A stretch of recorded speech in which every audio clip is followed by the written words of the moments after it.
तो दोस्तों मंडे यानी 13 जनवरी को आपको स्टैंडर्ड ग्लास आईपीओ का लिस्टिंग देखने को मिल जाएगा। तो ऐसे में जिन लोगों को भी इस आईपीओ का अलॉटमेंट मिला हुआ है वो काफ़ी ज़्यादा कन्फ्यूजन में है कि उन्हें लिस्टिंग डे के दिन इस आईपीओ में कैसी स्ट्रेटजी बनानी चाहिए ताकि उन्हें इस आईपीओ से ज़्यादा प्रॉफिट गेन हो सके। क्योंकि दोस्तों देखा जाए तो फिलहाल अभी मार्केट भी कुछ सही नहीं है, क्योंकि मार्केट में लगातार करेक्शन हमें देखने को मिल रहा है। इसी की वजह से पिछले कुछ आईपीओ की लिस्टिंग पे हमें काफ़ी ज़्यादा बुरा इंपैक्ट देखने को मिला है। सो आप बस इस वीडियो के अंत तक बने रहें, क्योंकि दोस्तों इस वीडियो में हम लोग बात करेंगे कि इस आईपीओ में आपको लिस्टिंग डे के दिन कैसी स्ट्रेटजी बनानी चाहिए ताकि आपको इस आईपीओ से ज़्यादा प्रॉफिट गेन हो सके।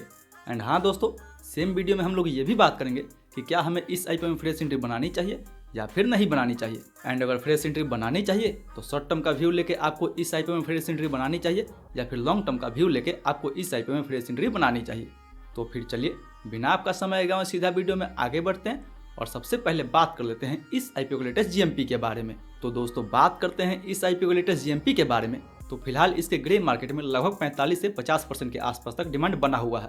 यानी अगर दोस्तों 50% के हिसाब से भी देखा जाए तो पर डॉलर पे आपको कहीं ना कहीं 7500 के आसपास तक प्रॉफिट देखने को मिल सकता है, जो कि काफ़ी अच्छा माना जाएगा अगर इतना पे इसका लिस्टिंग होता है तो। क्योंकि देखा जाए दोस्तों तो इस आईपीओ का प्राइस 133 रुपये से लेकर 140 रुपये के बीच में रखा गया था, जबकि इसका लिस्टिंग कहीं 200 या 210 रुपये के आसपास हो सकता है। यानी अगर 140 रुपये के मुकाबले इसका लिस्टिंग 210 रुपये पे होता है तो इसका लिस्टिंग काफ़ी डिसेंट माना जाएगा।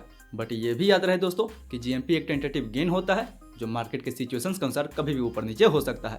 सो मे भी इसका लिस्टिंग हमें 50% के ऊपर भी देखने को मिल सकता है या फिर 50% के नीचे भी देखने को मिल सकता है। लेकिन दोस्तों इसका लिस्टिंग जहाँ भी हो उसके लिए हमें एक फुल प्रूफ स्ट्रेटजी बना के चलनी होगी। तो फिर चलिए बात कर लेते हैं कि हमें इस आईपीओ में लिस्टिंग डे के दिन कैसी स्ट्रेटजी बनानी चाहिए। तो दोस्तों इसके लिस्टिंग डे स्ट्रेटजी हम सबसे पहले बात करेंगे कि ये जो आईपीओ है वो लॉन्ग टर्म में कैसे परफॉर्म कर सकता है ताकि इस आईपीओ में उनको भी प्रॉफिट हो सके जिनको भी इस आईपीओ का अलॉटमेंट नहीं मिला हुआ है। यानी क्या जिनको भी इस आईपीओ का अलॉटमेंट नहीं मिला हुआ है वो इस आईपीओ में फ्रेश एंट्री बना सकते हैं या फिर नहीं बना सकते हैं। तो दोस्तों fresh entry and long term के लिए हम सबसे पहले बात करेंगे इस आईपीओ कुछ स्ट्रेंथ एंड कुछ रिस्क के बारे में, ताकि आपको पता लग सके कि ये जो आईपीओ है वो लॉन्ग टर्म में कैसा कर सकती है। तो सबसे पहले इस कंपनी के स्ट्रेंथ के बारे में बात करें तो दोस्तों नोफैक्ट कंपनी जो फंडामेंटल है वो काफ़ी अच्छा है, क्योंकि कंपनी का ROE almost 20% and ROC almost 25% के आसपास है। एंड वहीं दोस्तों केवल फंडामेंटल भी नहीं, कंपनी का वैल्यूएशन भी ठीक ठाक रखा गया है।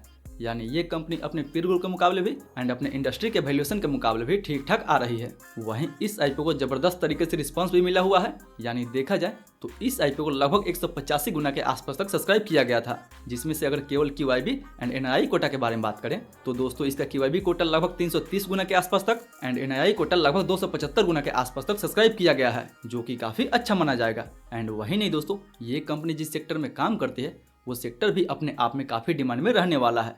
क्योंकि देखा जाए तो ये company pharma sector and chemical sectors के लिए ग्लास लाइनिंग प्रोडक्ट बनाती है, जिसका use in pharma sector and chemical sector में काफ़ी ज़्यादा देखने को मिलता है। एंड देखा जाए तो इस कंपनी का 75% से ज़्यादा का रेवेन्यू फार्मा सेक्टर से आता है, जो कि और भी काफ़ी अच्छा है इस कंपनी के लिए। बट वहीं दोस्तों अगर इस कंपनी के रिस्क के बारे में बात करें तो दोस्तों ये कंपनी जिस सेक्टर में काम करती है उसमें कंपटीशन भी काफ़ी ज़्यादा है, क्योंकि मार्केट में इसी की जैसी बहुत सारी कंपनियां हैं जो सेम सेक्टर में काम करती है। वहीं ये जो कंपनी है वो पूरा का पूरा इंडियन मार्केट पर डिपेंडेंट है, क्योंकि देखा जाए तो इसका रेवेन्यू 95% से ज़्यादा इंडियन मार्केट से आता है। यानी ये अपना जो प्रोडक्ट है वो किसी फॉरेन कंट्री को एक्सपोर्ट भी नहीं करती है, इसीलिए इसका जो पूरा डिपेंडेंसी है वो इंडियन मार्केट पे ही है। सो अगर इन फ्यूचर ये अपने प्रोडक्ट को फॉरेन कंट्री में एक्सपोर्ट करती है तो इस कंपनी के लिए काफ़ी अच्छा माना जाएगा। तो अगर दोस्तों इन सारे फैक्टर को देखते हुए बात करें कि क्या हमें इस आईपीओ में फ्रेश एंट्री बनानी चाहिए या फिर नहीं बनानी चाहिए, तो देखिए फिलहाल ये जो कंपनी है अपना आईपीओ 38 के पी पे लेके आई थी, बट अगर ये 210 रुपये के आसपास तक लिस्ट होता है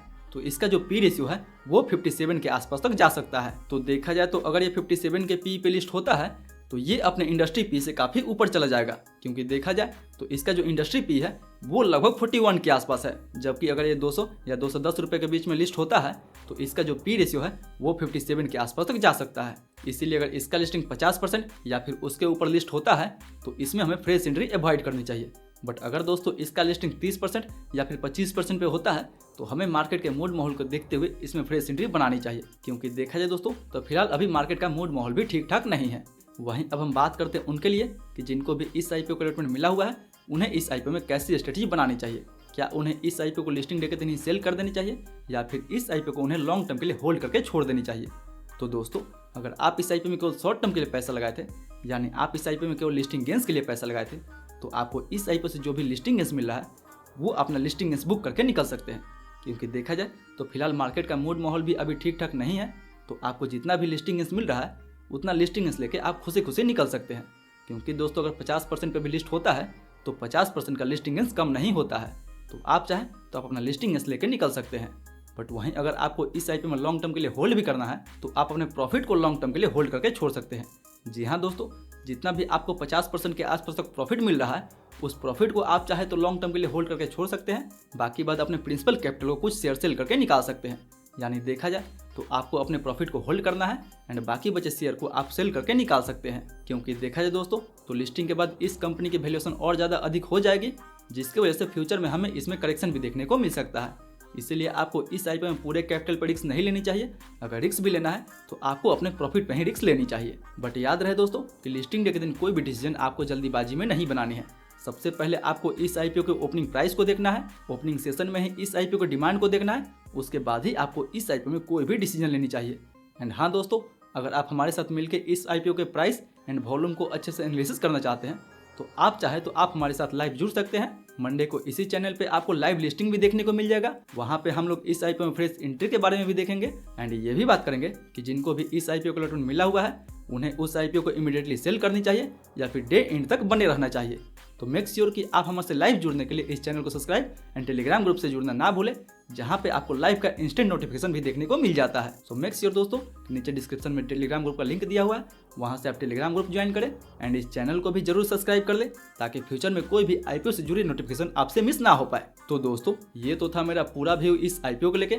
आपका क्या व्यू है और कौन कौन इस आईपीओ में फ्रेश एंट्री बनाने वाला है एंड कौन कौन इस आईपीओ को सेल करने वाला है, वो भी हमें नीचे कमेंट करके जरूर बताएं। तो आई होप दोस्तों आज का वीडियो आपके लिए काफ़ी इन्फॉर्मेटिव साबित होगा। अगर वीडियो अच्छा लगे तो वीडियो को लाइक करें, चैनल को सब्सक्राइब करें एंड जो भी आपका सवाल है मेक श्योर के नीचे हमें कमेंट करके पूछना ना भूलें। मैं कोशिश करूंगा कि आपके कमेंट का 20 मिनट के अंदर रिप्लाई दे सकूं। फिर मिलते हैं अगले वीडियो में, तब तक आप इस वीडियो को टाइप करके लक्ष्मी डेंटल आईपीओ का फुल रिव्यू देखना ना भूलें।